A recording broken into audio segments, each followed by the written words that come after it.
बदले बना दूं, जो कुछ तूने किया उसके बदले मैं क्या कहूँ। धन्यवाद का कटोरा उठा के मैं ये कहूँ, धन्यवाद का कटोरा उठा के मैं ये कहूँ, पिता धन्यवाद, यीशु धन्यवाद, धन्यवाद आत्मा, धन्यवाद पिता, धन्यवाद यीशु धन्यवाद, धन्यवाद आत्मा, धन्यवाद। जीवन है तेरा दिया, जो कुछ है मेरा सब तूने दिया। जीवन है तेरा दिया, जो कुछ है मेरा सब तूने दिया। धन्यवाद का कटोरा उठा के मैं ये कहूँ, धन्यवाद का कटोरा उठा के मैं ये कहूँ, पिता धन्यवाद, यीशु धन्यवाद, धन्यवाद आत्मा, धन्यवाद पिता, धन्यवाद यीशु धन्यवाद, धन्यवाद आत्मा, धन्यवाद। आशीष तुझसे है मेरी, बिन मांगे तूने है सब कुछ दिया। आशीष तुझसे है मेरी, बिन मांगे तूने है सब कुछ दिया। धन्यवाद का कटोरा उठा के मैं ये कहूँ, धन्यवाद का कटोरा उठा के मैं ये कहूँ, पिता धन्यवाद, यीशु धन्यवाद, धन्यवाद आत्मा, धन्यवाद पिता, धन्यवाद यीशु धन्यवाद, धन्यवाद आत्मा, धन्यवाद। शालोम शालोम और शालोम। प्रभु यीशु की शांति जो समझ से बाहर है इस समय सारी कलीसिया पर बनी रहे, क्योंकि हमें इस समय पहले से ज्यादा प्रभु की उपस्थिति की, उसके वचन को जानने की और भी ज्यादा आवश्यकता है। जैसे कि हम श्रेष्ठ गीत के द्वारा प्रभु यीशु मसीह के चरित्र को देख रहे हैं, जो सुलेमान ने प्रभु यीशु मसीह के आने से बहुत साल पहले लिख दिया था, और एक एक चीज उसकी पूरी हुई है और आज भी पूरी हो रही है। और हमने देखा कि किस प्रकार से ये इस कहानी में एक कहानी लिखी श्रेष्ठ गीत की सुलेमान ने। उसमें एक प्रेमिका है और एक एक प्रेमी है। प्रेमी जो है वो यीशु मसीह है, और प्रेमिका एक प्रेमिका जो है वो कलीसिया है। कलीसिया जो है वो इस प्रकार से जो है वो प्रदर्शित करती है। और हम देखते हैं कि प्रभु यीशु मसीह कलीसिया को, चाहे वो पुराने नियम की कलीसिया थी जो जो अब्राहम के वंश के द्वारा हुआ वो कलीसिया थी, या अभी की जो कलीसिया पेंतिकुस के दिन के बाद से यीशु मसीह के द्वारा जो स्थापित की गई वो कलीसिया है। दोनों कलीसियाओं में एक ही प्रकार के चरित्र पाया जाता है। परंतु प्रभु का धन्यवाद हो कि प्रभु बहुत धीरजवंत है। और हम देखते हैं कि किस प्रकार से जो विश्वासी है वो प्रभु की उपस्थिति में आता है, उसकी संगति में आता है, उसके उसके लिए इस्तेमाल होता है। एक समय होता है कि उसको प्रभु उठा के खड़ा करते हैं, और बहुत से लोगों के सामने इस बात का आदर सम्मान होता है, भोज में रहता है और एक विश्राम के स्थान पर रहता है।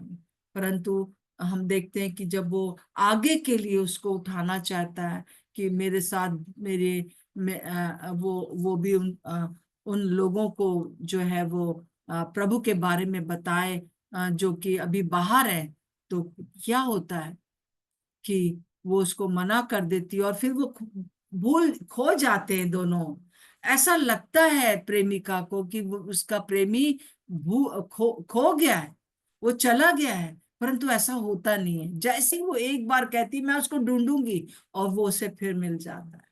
और जब वो उससे मिल जाता है तो बहुत सुंदर तरीके से हम देखते हैं पूरे 3 अध्याय में कि किस प्रकार से प्रभु यीशु मसीह फिर से उस प्रेमिका से और उस विश्वासी से मिल जाता है, उस कलीसिया से फिर से जो है उसका उसका एक परफेक्ट यूनियन हो जाती है। एक एक प्रभु के साथ एकदम जोड़ हो जाता है। और नए नियम में ये एक और भी सुंदर बात हो जाती है कि वो प्रेमी जो है वो स्वयं इसके अंदर आकर रहने लगता है। प्रभु का धन्यवाद हो। और फिर हमने देखा था किस प्रकार से आजकल 4था अध्याय पर हम लोग चल रहे हैं कि अब जो है प्रेमी क्या कर रहा है, यीशु मसीह क्या कर रहा है, प्रेमिका की अपनी कलीसिया की तारीफ कर रहा है। उसकी उसको जो है उसको बार बार सराह रहा है बहुत सी चीजों से। 8 बातें हैं जिनको लेकर वो कलीसिया को जो आगे बढ़ा रहा है। और इन 8 बातों को जब हम देखने जाते हैं एक एक करके, तो हम देखेंगे कि किस प्रकार से ये 8 बातें जिसके लिए कि प्रभु हमारी तारीफ कर रहा है, वास्तव में ये उसी का दिया हुआ है, वास्तव में ये उसी का किया हुआ है। प्रभु का धन्यवाद। हालेलुया। प्रभु की स्तुति और उसकी बड़ाई और प्रशंसा हो। कल हमने देखा था उसकी आंखों के बारे में, प्रेमिका की आंखों के बारे में कि तेरी आंखें जो हैं वो कितनी सुंदर हैं। और हमने एक बहुत सी चीजें देखी थी। अगर आप नहीं थे या आप फिर से देखना चाहते तो दोबारा मैंने कल आपको भेज रखा है, आप उसे उसे वीडियो को जरूर देखिए, उस वीडियो लिंक को जरूर देखिए। और आज है तेरे बाल उन बकरियों के झुंड के समान है जो गिलाद पहाड़ के ढाल पर लेटी हुई हैं। हालेलुया। वो कह रहा है कि जो प्रेमिका जो हे मेरी प्राण प्रिय, हे मेरी प्रिय, हे मेरी सुंदरी, हे मेरी कलीसिया, हे मेरे विश्वासी, सुन तू मेरे लिए क्या है, मैं तुझे कैसा देख रहा हूं। और कह रहा है कि तेरे बाल उन बकरियों के झुंड के समान है जो गिलाद के ढाल पर लेटी हुई है। तो वो ये कह रहा है कि किस प्रकार से जो है बाल जो होते हैं वो शोभा को दिखाते, सुंदरता को दिखाते हैं। एक तरह से प्रभु की जो सुंदरता है उसको वो जो प्रभु हमारी सुंदरता को देख रहा है कि स्त्री के बाल जो होते हैं वो उसकी शोभा होते हैं और उसकी सुंदरता होते हैं, और वो एक विशेष उद्देश्य के लिए भी होते हैं। और जैसा कि समर्पण होता है और बलिदान के लिए ये चीज होती है। तो जो जो लोग नाजीर होते थे बाइबल के अनुसार, जो अलग किए हुए होते थे, उनके उनके उनके सिर के ऊपर छुरा कभी भी नहीं चलता था, मतलब वो गंजे कभी नहीं होते थे, उनके बाल नहीं हटाए जाते थे। हम लोग इसको देख लेते हैं जैसे कि न्यायों उसका 13 का 5 में कि किस प्रकार से शिमशोन की मदर माँ से कहा जाता है कि तुम इस बालक का के सिर के ऊपर कभी भी, वो दाख मधु नहीं पिएगा, वो ये नहीं कर, व्यभिचार नहीं करेगा, वो ये नहीं करेगा, वो नहीं करेगा। साथ में बालों के लिए भी है कि वो उसके सिर के ऊपर छुरा कभी नहीं चलेगा। अगर स्मिता है तो न्यायों उसका 13 का 5 पढ़ दीजिए। जी आंटी। क्योंकि तू गर्भवती होगी और तेरे एक बेटा उत्पन्न होगा और उसके सिर पर छुरा न फिरे, क्योंकि वह जन्म ही से परमेश्वर का नाजिर रहेगा और इस्राएलियों को पलिश्तियों के हाथ से छुड़ाने में वही हाथ लगाएगा। जी हाँ, शिमशोन जो था वो नाजीर था, वो अलग किया हुआ था। वो प्रभु के सामर्थ को इस दुनिया में प्रकट करने के लिए, उस समय इसराइलियों के बीच में प्रकट करने के लिए, दुश्मनों का खात्मा करने के लिए वो अलग किया गया था। उसकी बहुत सी चीजें थी। उसके बालों में जो था, बालों को काटने के लिए मना किया गया था, और उसी में बालों में ही उसकी सामर्थ थी। आज्ञाकारी मतलब कि आज्ञाकारिता में ही उसकी सामर्थ थी। हालेलुया।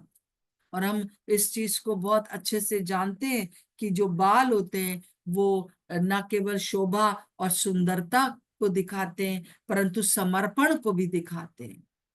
प्रभु यीशु मसीह के पैरों को जो वो स्त्री थी, उसने, मरियम ने अपने आंसुओं से धोया और उसको जो है अपने बालों से पोंछा भी उस स्त्री ने। और बाल जो है शोभा और सुंदरता से सुसज्जित होकर उसने अपने आप को समर्पित किया प्रभु यीशु मसीह के सामने। और फिर हम देखते हैं कि किस प्रकार से जो यहाँ पे लिखा हुआ है, बकरियों के झुंड के समान है। एक ऐसी बकरियां जो गिलाद पहाड़ पर ढाल पर लेटी है, आराम कर रही हैं। तो ये गिलाद का जो जो पहाड़ है, वहां पर उन आ, आ, उन उन बकरियों को, उन भेड़ों को रखा जाता था जो कि यरूशलेम के पास था, कि यहाँ पर जो था वो पाली जाती थी भेड़ बकरियां, ताकि जब जब पर्व आए तो, और वैसे भी प्रतिदिन लोग वहां पर बलिदान के लिए इन इन भेड़ बकरियों का इस्तेमाल करते थे। तो गिलाद वो जगह थी जहां पर बहुत अच्छी घास थी, और यहाँ पर भेड़ बकरियों को जो है पाला जाता था विशेष रूप से। एक विशेष नाजीर थी ये भेड़ बकरियां, अलग की जाती थी, ये अलग रखी जाती थी, परमेश्वर के सामने बलिदान होने के लिए तैयार की जाती थी। तो यहाँ पर हम देखते हैं कि इस जगह के ऊपर यिर्मयाह उसका 50 का 19 में इसका वर्णन है, और मीका 7 का 14 में भी इसका वर्णन है। आप लोग जो लिख रहे हैं वो लिख लीजिए, और जो बहन पढ़ देंगी आपके सामने, यिर्मयाह 50 का 19। जी। क्योंकि मैं इसराइल को उसकी चराई में लौटा लाऊंगा और वह कर्मेल और बाशान में फिर चरेगा और एप्रेम के पहाड़ों पर और गिलाद में फिर भर पेट खाने पाएगा। जी हाँ। तो ये जो अलग की हुई भेड़ बकरियां होती थी, ये इस यहाँ पर इतनी अच्छी घास होती थी, और पर वो वहां पर रेस्ट भी करती थी, वो पेट भी भरती थी और रेस्ट भी करती थी, लेटी हुई भी है और भोजन भी मिल रहा है। मीका 7 का 14 भी पढ़ दीजिए। तू लाठी लिए हुए अपनी प्रजा की चरवाही कर, अर्थात अपने निज भाग की भेड़ बकरियों की, जो करमेल के वन में अलग बैठती हैं। वे पूर्व काल के समान बाशान और गिलाद में चरा करें। जी। तो और पेट भरकर गिलाद में हाँ ठीक है, हाँ चरा करे, गिलाद के, गिलाद का वहां पे वर्ड आया। तो गिलाद पहाड़ जो था वो एक विशेष पहाड़ था, जहां पर की चरवाहे जो थे वो इन भेड़ बकरियों को चराया करते थे और लिटाया करते थे और उनको आराम देते थे और उनको उस बलिदान के लिए तैयार करते थे। तो यहाँ पर जो सुलेमान है वो एक विश्वासी से कह रहा है, भाई शिव कुमार आप अपना वीडियो ऑफ कर दीजिए प्लीज, वीडियो, हाँ वीडियो ऑफ कर दीजिए। तो हम देखते हैं कि किस प्रकार से जो है वो विशेष पहाड़ है, विशेष बकरियां हैं, भेड़ बकरियां हैं, और विशेष रूप से जो है वहां पर विश्राम उनको मिल रहा है। और विश्राम के साथ साथ जो है उनको उनको चराया भी जा रहा है, आराम कर रहे हैं और उनको चराया जा रहा है। और उद्देश्य क्या है? उनका उद्देश्य है कि वो वहां पर उनको जो है बलिदान किया जाएगा। और हम देखते हैं कि जैसे भजन संहिता 23 का 1 से 3 में हम पढ़ते हैं कि यहोवा मेरा चरवाहा है। ये कौन कह रहा है? दाऊद कह रहा है। और दाऊद क्या कह रहा है? यहोवा मेरा चरवाहा है, मुझे कुछ घटी ना होगी। वो हमको जो है, हमको कोई चीज की घटी रहने नहीं, पेट भरकर हम खाएंगे, विश्राम करेंगे, लेटे हुए हैं। जो सुलेमान उसके बालों का वर्णन कर रहा है वो इसी प्रकार से कह रहा है कि मेरी बेटी, मेरे बेटे, मेरी मेरी प्रिय, तू जो है गिलाद में जो लेटी हुई बकरियां हैं जो बलिदान के लिए तैयार की जा रही है उसके समान है। तुझे कोई भी घटी नहीं होगी। हमने जो कि प्रभु यीशु मसीह के बलिदान को जान लिया और हमने भी अपने आप को समर्पित कर दिया है कि हम भी अपनी बहुत सी चीजों को त्याग देंगे, इस संसार की बातों को। और हमको, क्योंकि हम जो है प्रभु यीशु मसीह के लिए अलग किए गए हैं, समर्पण का जीवन व्यतीत करने के लिए बुलाए गए हैं, हर रोज अपना क्रूस उठाकर चलाने के लिए जो है हमें पीछे बुलाया गया है। तो हम जो है ऐसे ऐसे चरवाहा की भेड़ बकरियां हैं। हे यहोवा मेरा चरवाहा है, मुझे कुछ घटी ना होगी। वो मुझे हरी हरी चराइयों में बैठाता है, विश्राम देता है। वो मुझे सुखदाई जल के झरने के पास ले चलता है, जहां आराम है, जहां तृप्त हूं मैं। क्या आज आप ये बात को जानते हैं कि जिस दिन आपने यीशु मसीह को ग्रहण किया, आपका चरवाहा यीशु मसीह हो गया, जो आपको गिलाद के पहाड़ पर चराता है, सुखदाई जल के झरने के पास बिठाता है, आपको आराम देता है, आपको तृप्त करता है। और एक और बहुत इंपॉर्टेंट बात करता है, यहाँ लिखा है, और मेरे जी में जी ले आता है, मेरे जी में जी ले आता है। मेरे अंदर जो पवित्र आत्मा है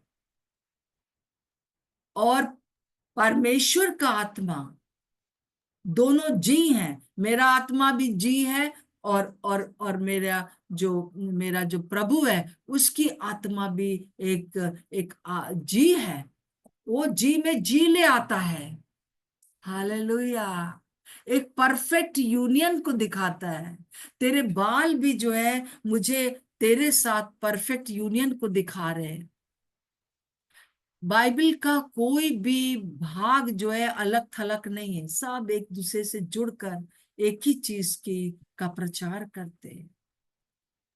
मेरे जी में जी ले आता है, विश्राम के साथ साथ, उसके तृप्ति के साथ साथ प्रभु यीशु मसीह हमारे आत्मा में, उसका आत्मा समा जाता है। हमारा शरीर पवित्र आत्मा का मंदिर बन जाता है। दाऊद ने भी इस बात का भविष्यवाणी की, इस बात की भविष्यवाणी की, क्योंकि उस समय पवित्र आत्मा इस प्रकार से जैसे सबके अंदर रहता है, कलीसिया के पूरी कलीसिया के अंदर रहता है वैसे नहीं रहता था। कभी कभी आकर विजिट करता था, कभी कभी आकर अपनी बात को बता के चला जाता था, जिसका अनुभव कई बार दाऊद को हुआ था। और वो इस बात की भविष्यवाणी करता है, एक समय आएगा जबकि जो जो मनुष्य होगा उसका जी और प्रभु का जी एक साथ हो जाएंगे, एक परफेक्ट यूनियन हो जाएगी। हालेलुया, प्रभु का धन्यवाद हो, जिसको कि पौलुस भी इस बात को जो है बता रहा है। पहला कुरिन्थियों उसका 1:9 में लिखा है, परमेश्वर सच्चा है जिसने तुमको अपने पुत्र हमारे प्रभु यीशु मसीह की संगति में बुला लिया है। यीशु मसीह के द्वारा हम पिता परमेश्वर की संगति में बुला लिए गए हैं। और फिर उसी बात को पौलुस आगे भी समझाते हैं, पहला कुरिन्थियों 6:17 में, और जो प्रभु की संगति में रहता है वो उसके साथ एक आत्मा हो जाता है। जो उसकी संगति में रहता है, जब उसकी जी में जी ले आता है वो, और उसकी संगति में लगातार चलता है, तब क्या होता है? तब जो है वो परमेश्वर जो प्रभु की संगति में उसके साथ एक आत्मा हो जाता है। मेरी आत्मा और परमेश्वर की आत्मा पवित्र आत्मा के रूप में मेरे शरीर में एक हो चुकी है। वो बात दूसरी है कि हम शरीर में रहते हुए हमारा ये संघर्ष है कि हम पवित्र आत्मा के चलने में हमें बाधा होती है। हमारी इंद्रियां जो है, हम शारीरिक इंद्रियां जो है हमको अपनी तरफ खींचती हैं, और आत्मिक इंद्रियां हमको अपनी तरफ खींचती हैं। ये एक युद्ध होता है। परंतु जो व्यक्ति इस बात को जान लेता है कि उसके जीवन का उद्देश्य क्या है, वो व्यक्ति किसी भी प्रकार से उसका जी से जी अलग, कभी एक मिनट के लिए भी अलग अगर होता भी तो तुरंत आ जाता है, क्योंकि पवित्र आत्मा तो यही है। और इसीलिए वो जब प्रेमिका सोच रही थी कि मैं तो जंगल में आ गई, मैं तो प्रभु को भूल गई हूँ, मैं तो प्रभु मुझसे छोड़कर चला गया है, परंतु जैसे ही वो एक कदम उठाती है वो तुरंत अनुभव दिलाता है। कई बार मेरे साथ हुआ है जीवन में, मुझे लगा कि मेरे से प्रभु बात नहीं कर रहे हैं, परंतु जैसे ही मैं व्याकुल होकर फिर से उसके अपने जी में जी वो ले आता है, वो कभी नहीं छोड़ता है, हम छोड़ देते हैं उसको। जैसे हमने कहा प्रभु प्लीज मुझसे बात करिए, तुरंत प्रभु कहता है मेरी बेटी मैं यहाँ हूं, तेरी सारी बातों को मैंने माफ कर दिया है। हालेलुया। तो जो जो यहाँ पर बात है, और इसको लाने का उद्देश्य क्या, जी में जी ले आने का उद्देश्य जो है वो यही है, पिता पुत्र पवित्र आत्मा और स्नेहलता को एक करने का। आप अपना नाम ले सकते हो, पिता पुत्र पवित्र आत्मा और भाई पास्टर शिव कुमार को एक करने का, ये एक मकसद है। एक हो गए हम, जैसे हमने प्रभु को ग्रहण किया, आपको प्रभु ने कभी नहीं छोड़ा है।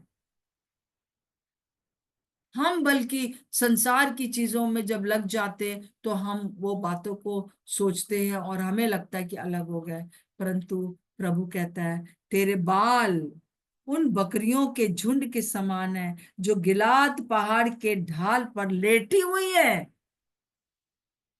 मैंने तुम्हें आराम दिया है, मैं तुम्हारा चरवाहा हूं, मैं तुम्हें सुखदाई जल के झरने के पास बैठाता हूं, मैं तुम्हें हरी हरी घास खिलाता हूं, तुम तृप्त हो जाते हो, और मैं उससे बढ़कर मैं तुम्हारे जी में जी ले आता हूं, मैं पवित्र आत्मा के रूप में तुम्हारे अंदर आ जाता हूं। प्रभु यीशु ने कहा कि हम तेरे साथ वास करेंगे।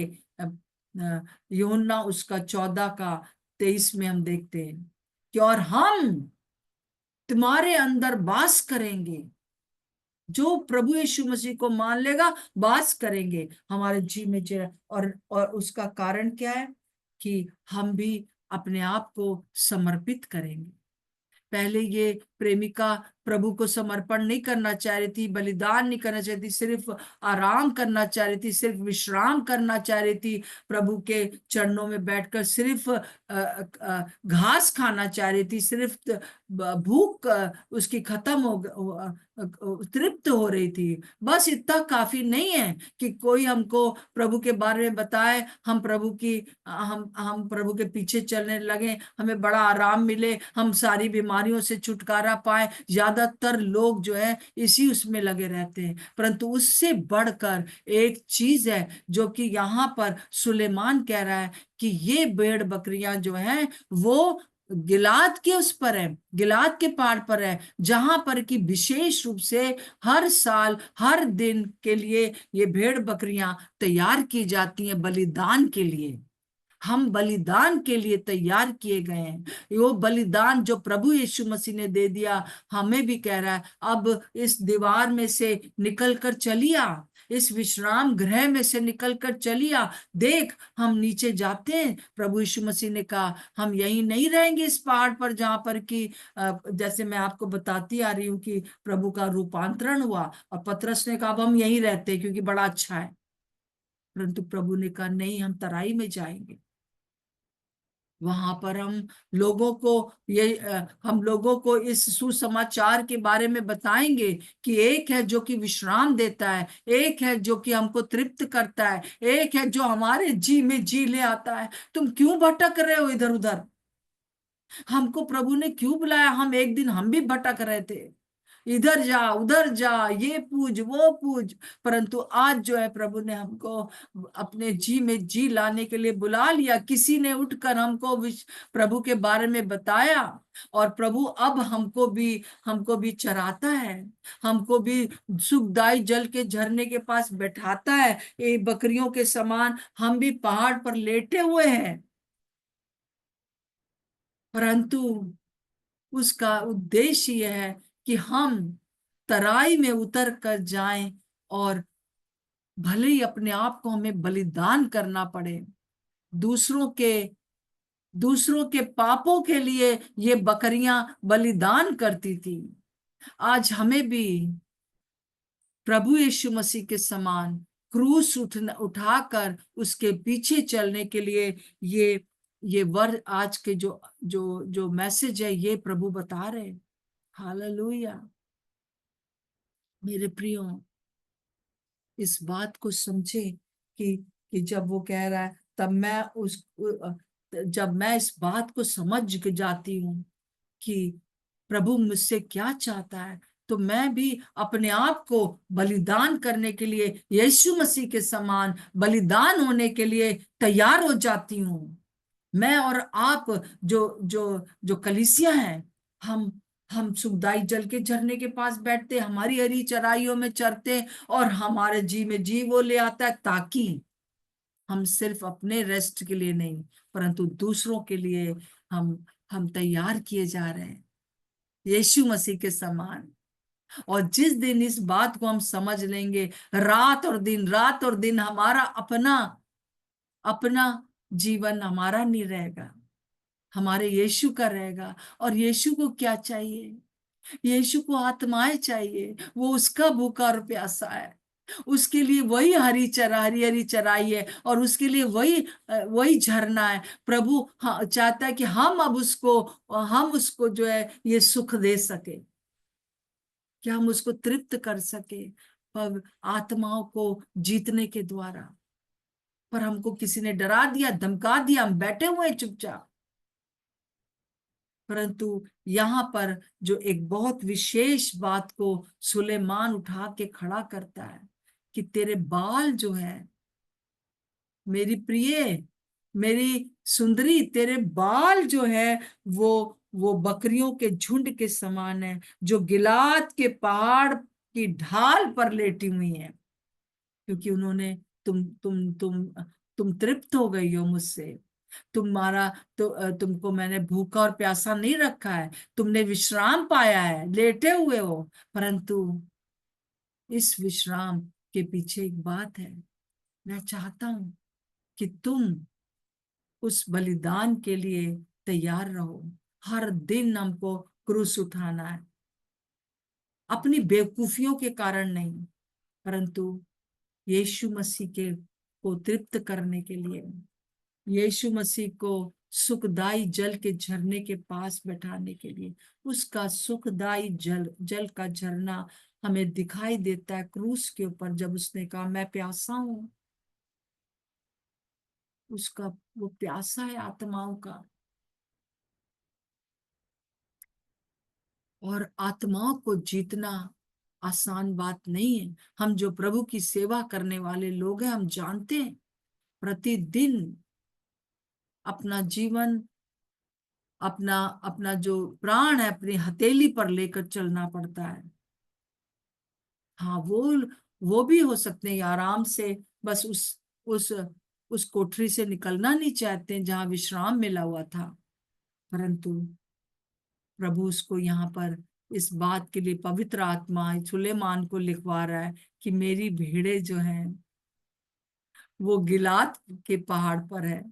वो आराम जरूर कर रही हैं, वो मुझ में रेस्ट पा रही है। मुझे आज भी याद है जब जब मैं अपने शादी से पहले अपने मायके में थी और प्रभु को लोग नहीं जानते थे, तो जो जो जो मेरे को जो मुझे कहा जाता था, जो मेरे साथ किया जाता था मेरे माता पिता के द्वारा, बड़ा कभी कभी बड़ा कष्ट होता था, परंतु अंदर एक बड़ी विश्राम रहता था।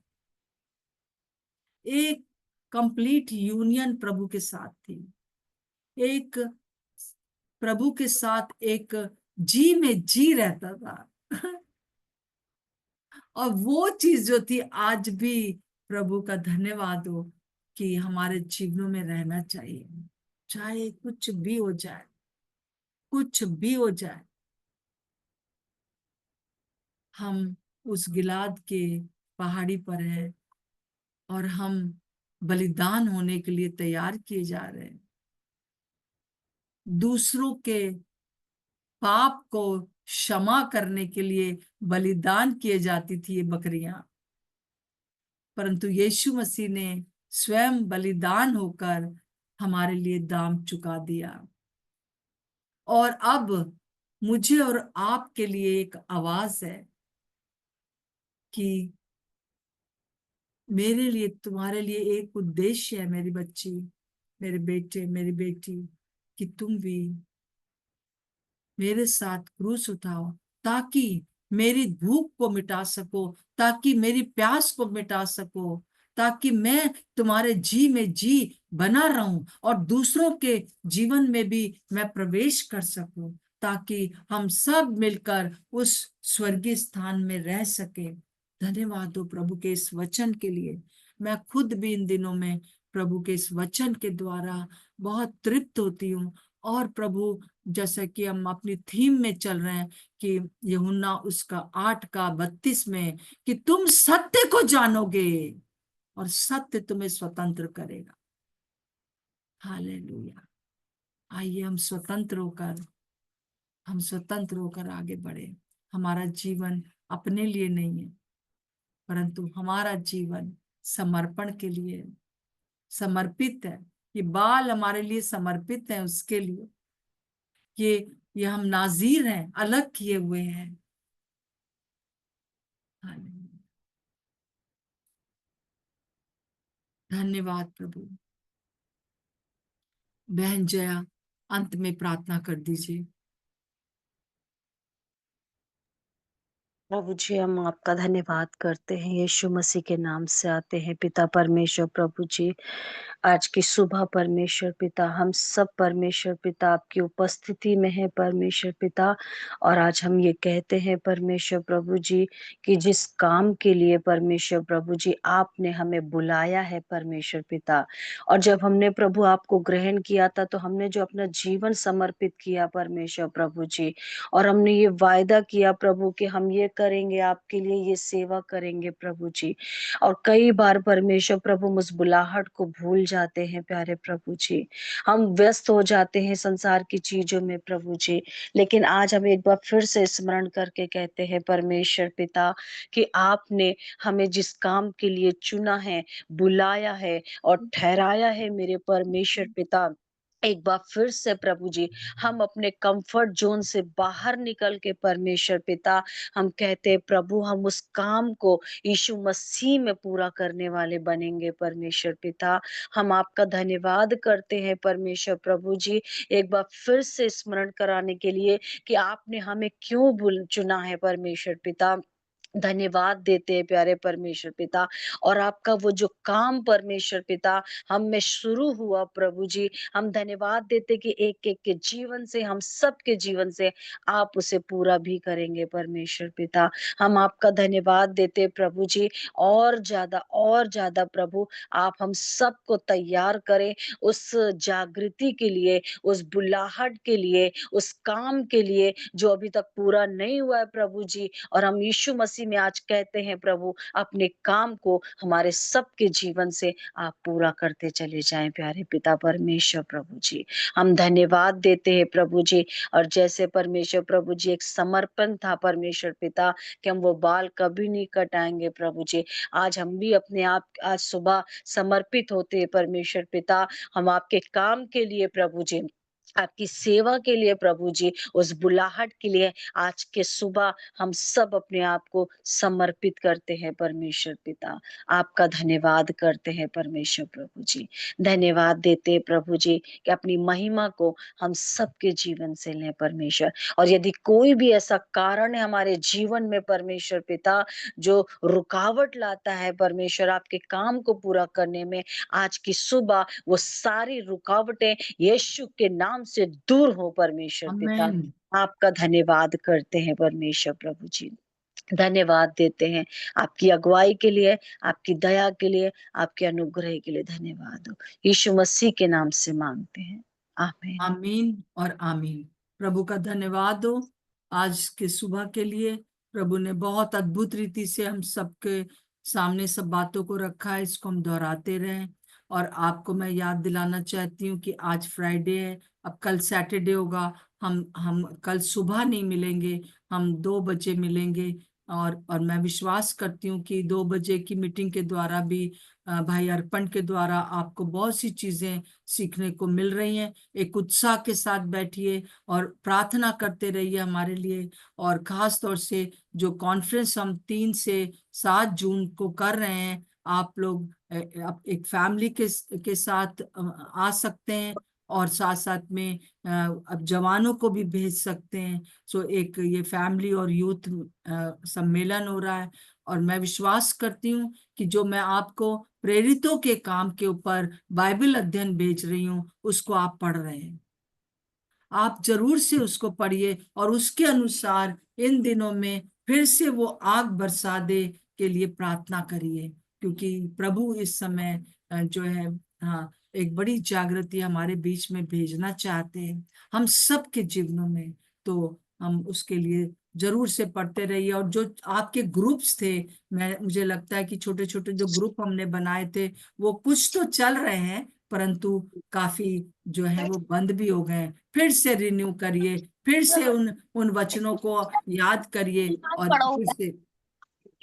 फिर से जो है वो आप अवश्य उसको पढ़िए। और हम प्रभु को धन्यवाद देते हैं। और फिर उसके बाद हम लोग संडे है तो संडे को हम लोग नहीं मिलते हैं क्योंकि आप अपने अपने कलीसियाओं में जो आपने अपने अंदर सीख लिया है वो दूसरों के सामने भी रख सकते हैं। प्रभु का धन्यवाद हो सब बातों के लिए। सो सबको जय मसीह की, आज की सबको जय मसीह की। सब जिन्होंने अपना अपना खोला है, आरती, बहन याel, बहन मरियम, प्रभु आप लोग को बहुत आशीष दे। आशा बहन और रेनू बहन, प्रभु सब आपको, अलका बहन आपको बहुत आशीष मिले। स्तुति कश्यप, प्रभु आपको बहुत आशीष दे, आपको संभाले, का धन्यवाद हो। और बहन मल जॉय मल, आपको जय मसीह की, सबको जय मसीह की, सबको जय मसीह की। जय मसीह की दीदी। बहुत आशीष दे सबको जो है। शालोम शालोम और शालोम।